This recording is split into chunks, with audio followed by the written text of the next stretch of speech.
We're here with Ray Goforth, Executive Director of SPEEA. Ray, we have a tentative contract agreement in front of us. How did this come about? Sure. When Muhlenberg became Boeing's CEO, SPEEA reached out to him with an offer to start talking about different ways to solve problems, more productive ways to solve problems than just the sheer application of power. The sheer application of power, what that looks like is the union threatening to strike or the employer threatening to move jobs. Muhlenberg was interested in this approach and tasked a group of executives to start meeting with SPEEA. So we had a series of sort of confidence-building discussions trying to solve problems that we had. Some of those provisions worked. We solved some problems. Some others didn't. But at the end, we agreed that we would just agree to disagree on items that we couldn't talk our way to a solution, and we would let the other dispute resolution mechanisms, whether it's the courts or the government agencies, resolve those disputes. But that we were going to try to resolve what we could, agree to disagree on what we couldn't, and not let those disagreements stop us from making progress on the areas where we thought we could make progress. Those talks evolved organically until we got to the point where we started talking about what we knew the big tough issues were going to be in the upcoming contract negotiations. And we worked through those issues, and the result is the tentative agreement that the members are voting on. Like all contracts, this one has compensation, pension, and medical differences. Can you explain those major differences? Yeah, sure. So start with the pension. There are essentially three pension formulas that SPEEA members could retire under.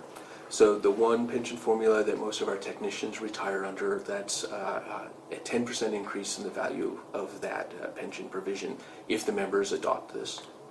The other two pension provisions are kind of more what people think of as pensions and what most people at the Boeing Company have had and have had frozen. Most people at the Boeing Company had what's called a hard freeze, which is that the two major components of the pension stop growing, and those are accredited service, so the amount of time you've worked for the employer, and your final average earnings, so how much you make in the last couple of years that you're before you retire. So for most people at the Boeing Company, they got a hard freeze, which stopped both of those provisions from growing. And the way it works is there's a formula that has some actuarial assumptions about how likely you're going to live, what your age is, what your costs are. And that formula spits out a current net value of your pension. So your pension is X dollars, and it never grows, but it can't be taken away. It's guaranteed by federal law. What we negotiated with the Boeing Company is something called a soft freeze. And on a soft freeze, the final average earnings continues to grow. So instead of having their pension frozen, our members will have their pension grow at a slower rate than it grew before, but it'll still continue to grow. In addition to that, we've salted in additional 401k compensation in different parts of the contract. And we believe that where most people that experienced a hard freeze to their pension got about 40 cents on the dollar of what their expected value of their pension was. But between the soft freeze and the extra 401k money, we think that this proposal gets our members somewhere between 2/3 and 70% of the value of that pension. So if your baseline is sort of is an assumption that that pension was going to go on forever until you retire, then this isn't going to look good to you. But if your baseline is 160,000 other Boeing employees have had their pension hard frozen, we're the only ones left that have the pension, this looks substantially superior to what other Boeing employees experience. On the compensation piece, this contract continues to have 5% wage pools that our members have had for the previous 8 years. The major difference, though, is that we've created a new formula that determines how much of that raise pool is distributed as a raise, like it is today, and how much, if any, would be distributed as a one-time lump sum. And let me explain a little bit more about that and why that works. In 2008, SPEEA and Boeing agreed that SPEEA members deserved a wage premium to the market because of the outsized economic value they deliver for their work. But we never really agreed on what that premium would be, 5%, 50%. We didn't get there.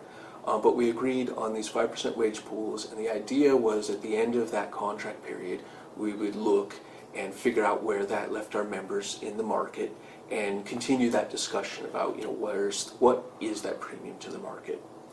But the way our 2012 negotiations went, we never really had that discussion, and we, in essence, just sort of punted. We defaulted forward with those 5% wage pools. This time, we sat and we picked up that discussion of like, okay, what does that premium to the market look like? I mean, at some point, you earn so much money compared to the market that you just price yourself out of a job, right? It creates an economic incentive for the Boeing Company to just pick up and move that work to India or some other low-cost state in the country. So out of those discussions, what we came up with was the Boeing Company acknowledged that they could absorb a 15% premium to the market for their engineers and other professionals, and a 17% premium to the market for the technicians, within the Boeing Company's long-term business plan. So, sort of translating Boeing speak, that means it won't create an economic pressure to move the jobs to a lower cost area. So the tentative agreement that's in front of the members right now has a mechanism to guarantee that the average SPEEA member will always be paid 15 or 17% above the market. And then the other major provision is on the medical. There are a number of little changes on the medical. There's some increased costs, but the real purpose of those isn't to shift some money from members' pocket to Boeing's pocket. The intent of those medical changes is to change the plan design so that employees will more effectively access their health care. And what I mean by that is there are, looking at the big picture of the total SPEEA population and what their health care costs were, you can see where people are in essentially the wrong medical plan. Like if you were in medical plan B instead of medical plan A, this would have cost you less money. So all the changes to the medical are really about sort of surfacing the true costs, and the hope is that our members, when they have that information, that they will make more efficient choices, and that we will, in essence, be able to deliver more health care for the same dollars as we were today. In Boeing speak, it's essentially kind of a lean exercise. Also in the medical, there are some changes. The Boeing Company would like to incentivize employees to utilize providers that have a documented history of superior performance. And what I mean by that is, for instance, if for cardiac issues, if you need some serious heart surgery, under this tentative agreement, the Boeing Company would fly the employee and their spouse out to the Cleveland Clinic to have the procedure done there.